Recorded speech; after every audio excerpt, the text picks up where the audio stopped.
Today we will explore one of the greatest enigmas of human architecture, the hidden secrets of medieval cathedrals that centuries after their construction still challenge the full understanding of contemporary engineering. Before continuing with the video, remember to subscribe to the channel for more documentary narratives like this one. There is something deeply disconcerting about the experience of entering a Gothic cathedral for the first time.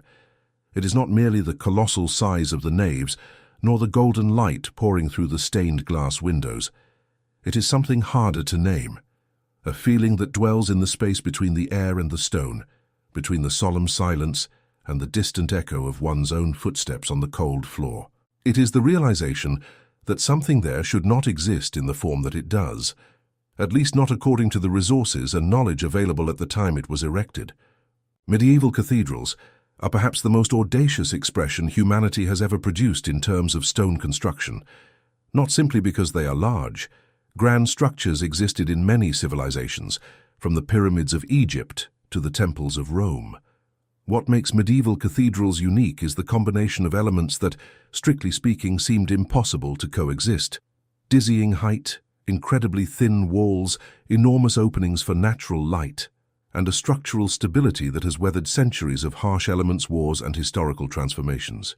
To understand why these buildings still intrigue 21st century engineers, architects, and historians, it is necessary to go back in time to a period of European history often called the Middle Ages, specifically to the moment when the medieval world began to lift its eyes toward the sky in a way it never had before. The period spanning roughly from the 10th to the 15th century was marked, in Western Europe, by an unprecedented cultural and religious effervescence. The Catholic Church was the backbone of society. It organized time, the calendar, public and private morality, and power relations among nobles, peasants, and clergy. And amidst this landscape of intense faith and rigid hierarchy, a collective ambition emerged that had no parallel in prior history: to build houses for God on earth that would reflect the grandiosity of heaven itself. This ambition did not arise out of nowhere. It was the result of a long accumulation of experiences, trials, and failures. Before the Gothic cathedrals that we recognize today by their silhouettes cast against the horizon of European cities, there existed a heavier, more closed, more earthly building tradition. It was Romanesque architecture, which prevailed between the 10th and 12th centuries, characterized by thick walls, semicircular arches, narrow windows, and an overall sense of almost oppressive robustness. Romanesque buildings were solid, yes, but they were also dark, low relative to their base and constrained by a structural logic that hindered upward momentum. The central problem of Romanesque architecture was relatively simple to state, yet extremely difficult to solve. To support the weight of a vaulted stone ceiling, the walls needed to be thick enough to absorb and distribute that load.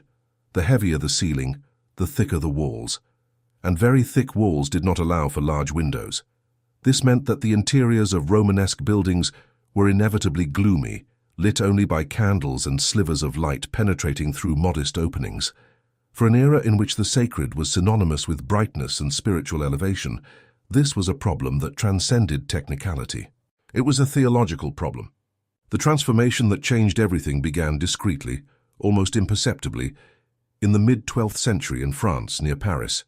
There, in an abbey dedicated to Saint Denis, a man named Suger, who held the position of abbot, conceived something that would alter the trajectory of Western architecture forever.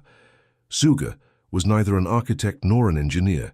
He was a man of the church, a theologian, a skilled administrator who had reached the high ecclesiastical ranks through the force of his intellect and devotion. Yet it was precisely this combination of theological perspective and practical determination that led him to articulate a revolutionary idea. Light was the manifestation of the divine in matter, and therefore a sacred building ought to be, above all, luminous. This idea might seem too simple to have sparked a revolution, but in its time, it carried considerable philosophical weight. Suger was steeped in the work of a 5th-century Neoplatonic Christian thinker whose influence was immense in medieval theology.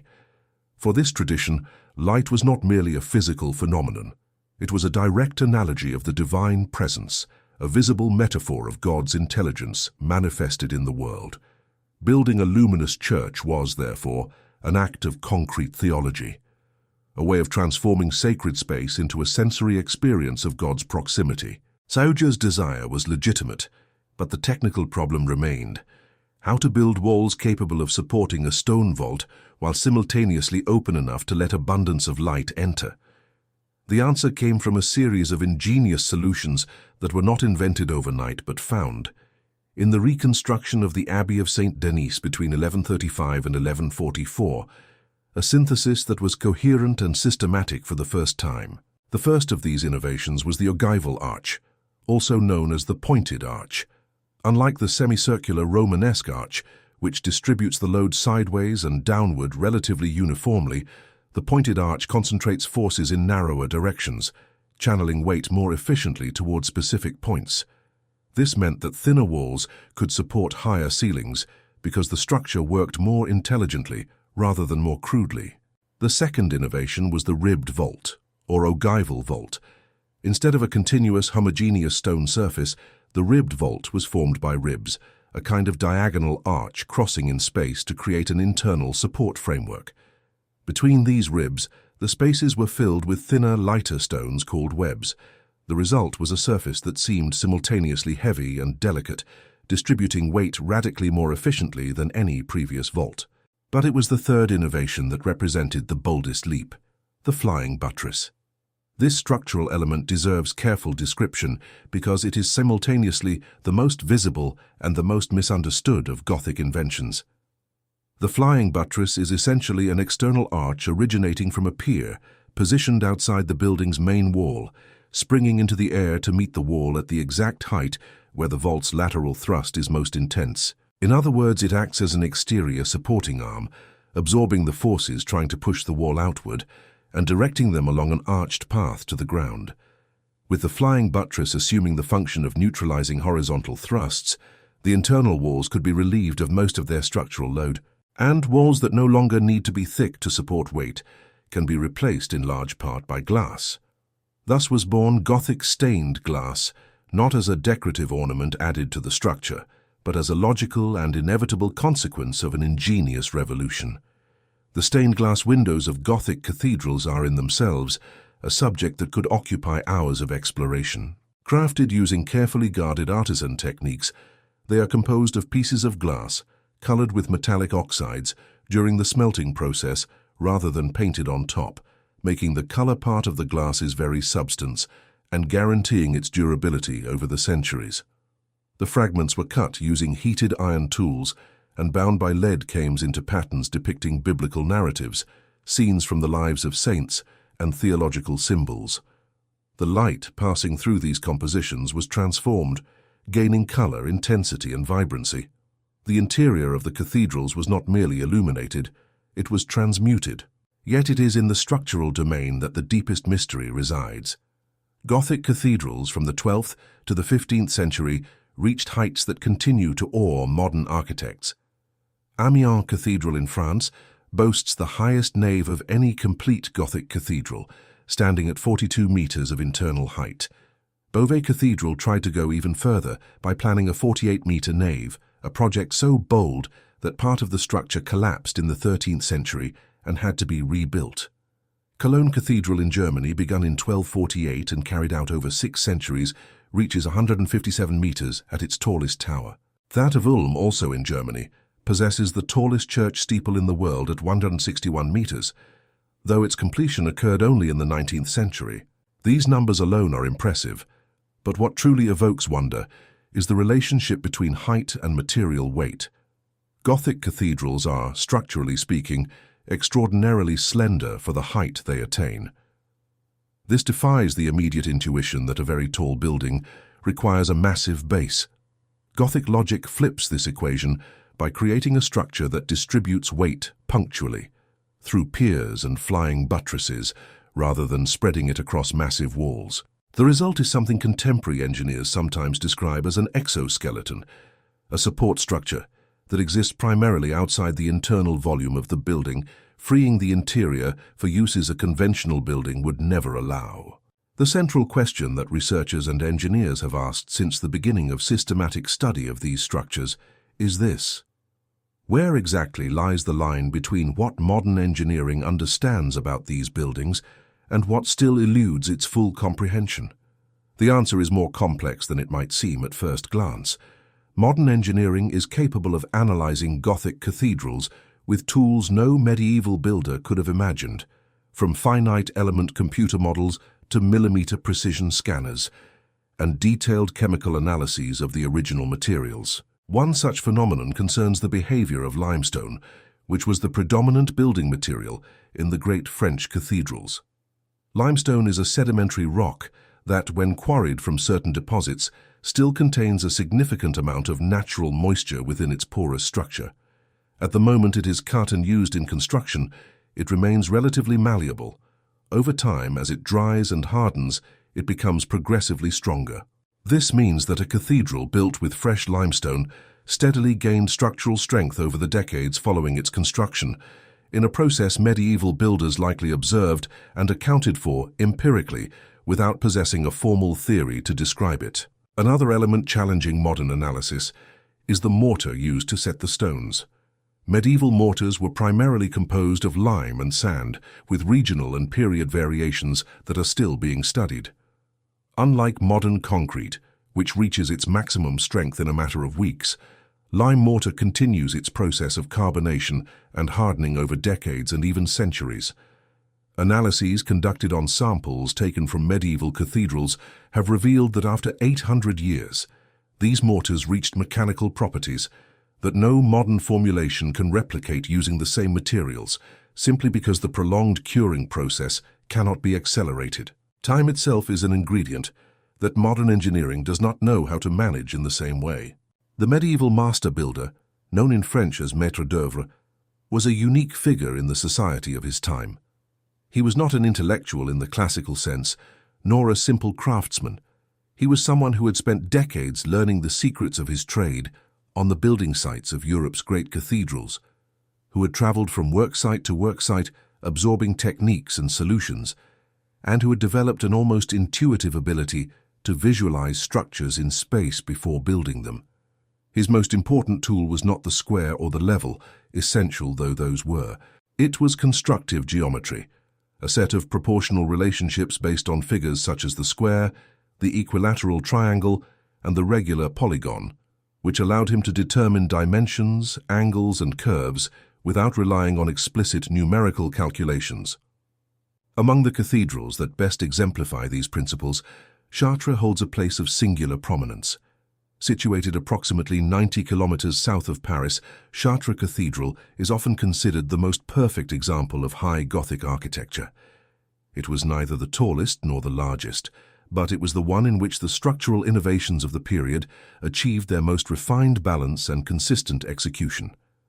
Its construction, following a fire that destroyed much of the previous cathedral in 1194, was carried out over an exceptionally short time frame by medieval standards, roughly 25 to 30 years, which ensured a remarkable stylistic unity. Chartres is also famous for its stained glass windows, which are considered the best preserved in the medieval world.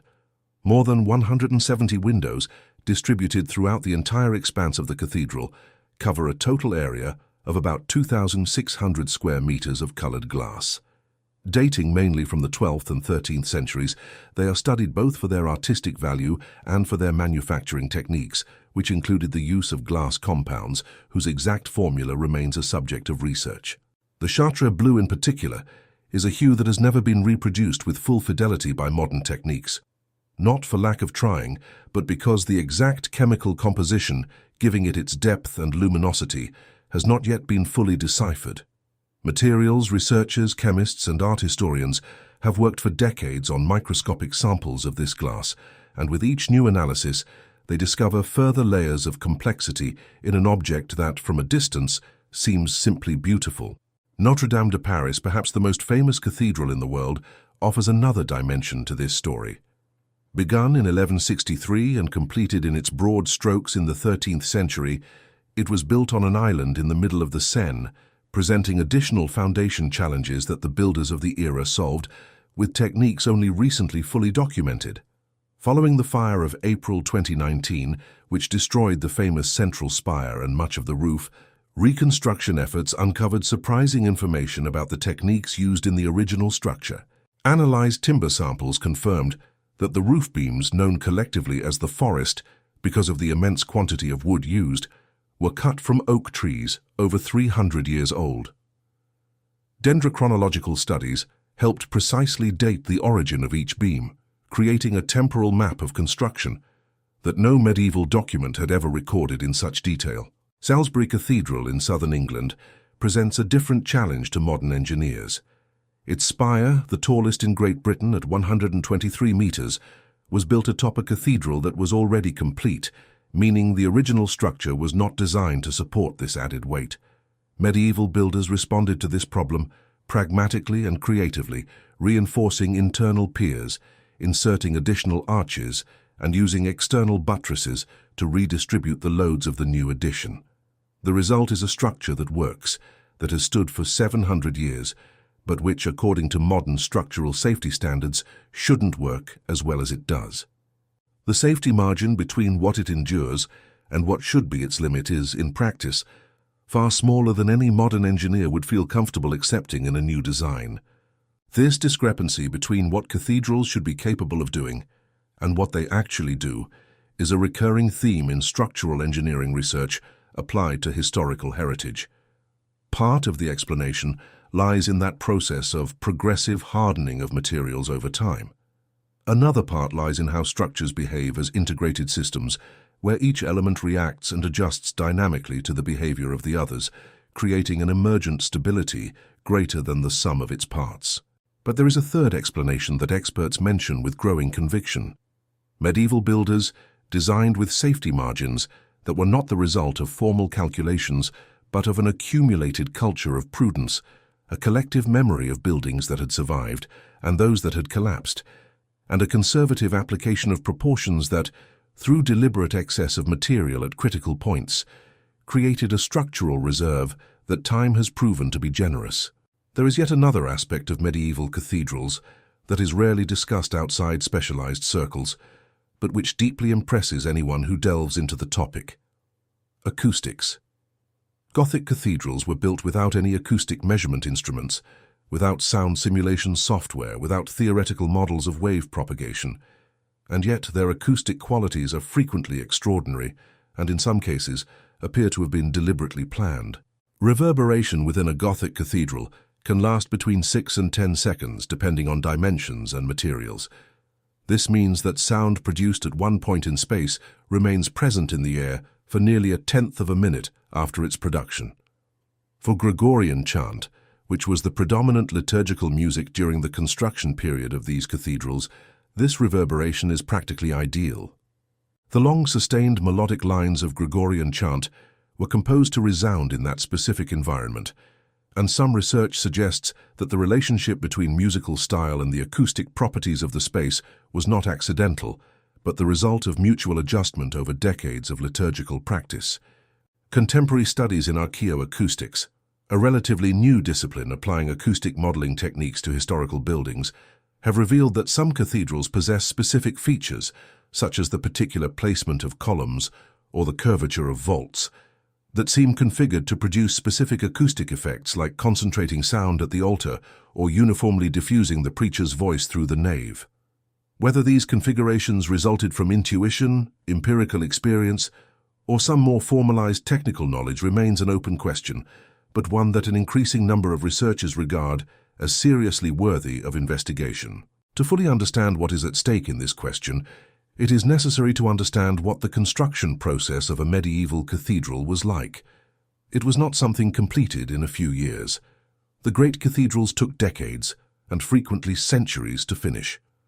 Cologne Cathedral took over 600 years between the laying of its foundation stone in 1248 and the completion of its towers in 1880.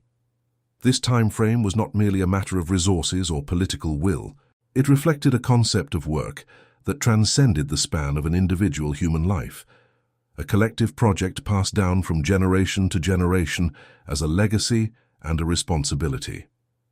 Medieval master builders utilized various instruments to document work and ensure continuity across generations.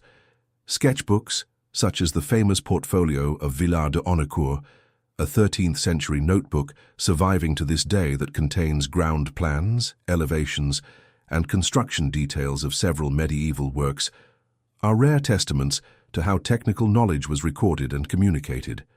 Scale models in wood or stone allowed builders to visualize and verify solutions before executing them at full size.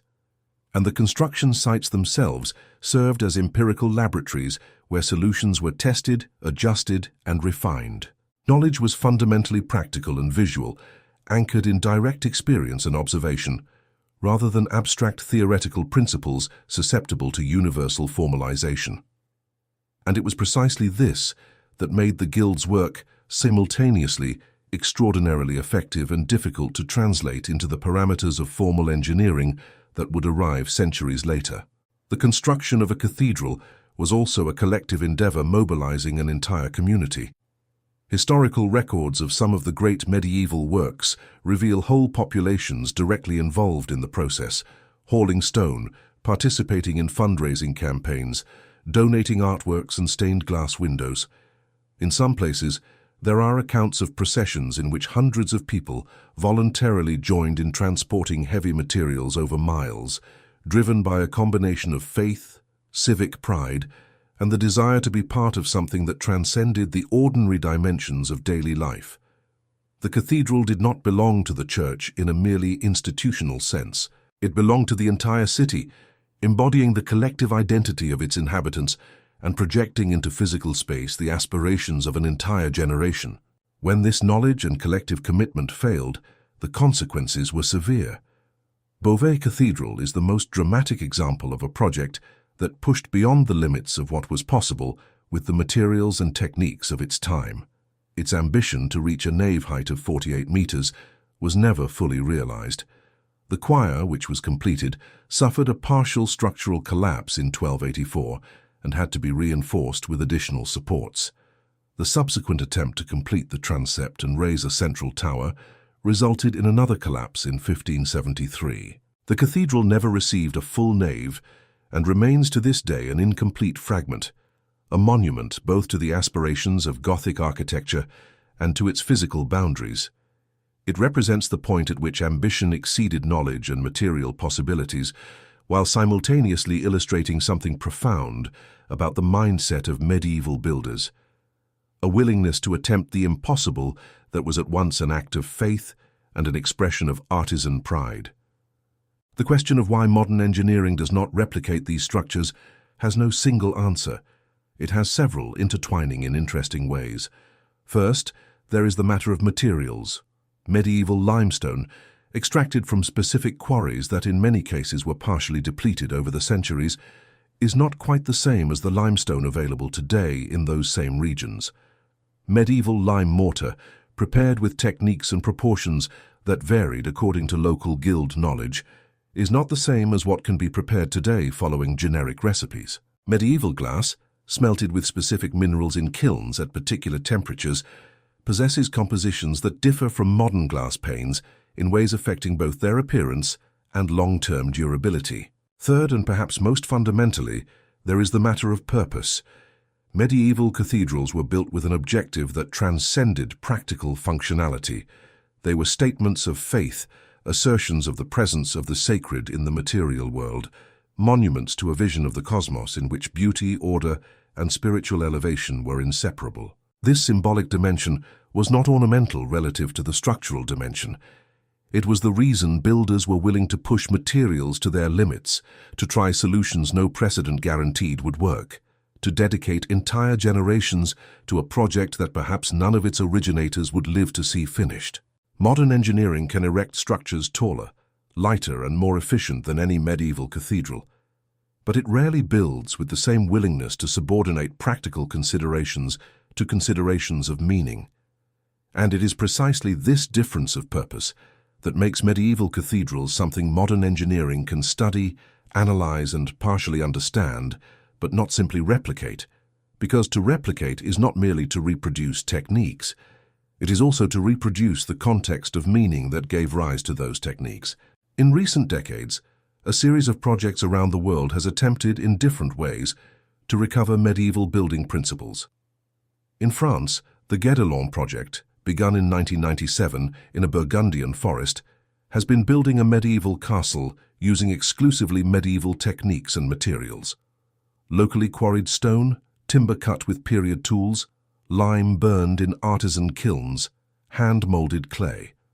The project, which progresses slowly by design and is still underway decades later, has proven to be an extraordinary source of information regarding medieval techniques. It has confirmed many historical hypotheses and uncovered others that were simply unknown, such as the speed at which certain medieval materials gained strength or the specific difficulties builders of the era faced in transporting and lifting large-scale stones.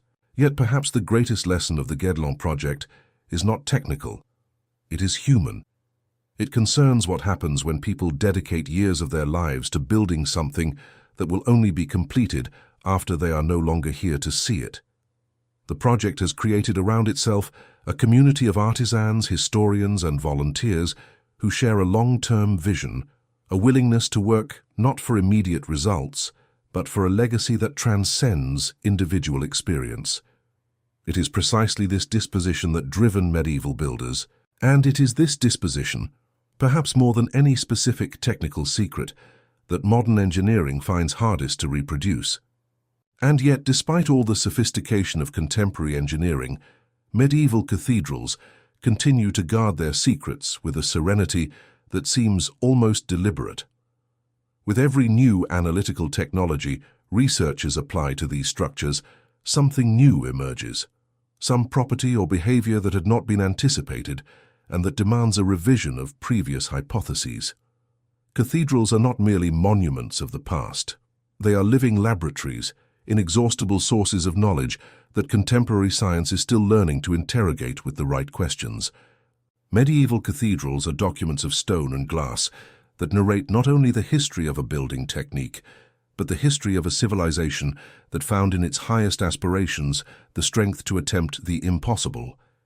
They remain standing as a testament that what seems impossible can, with patience, ingenuity, and collective determination, become not only possible, but eternal.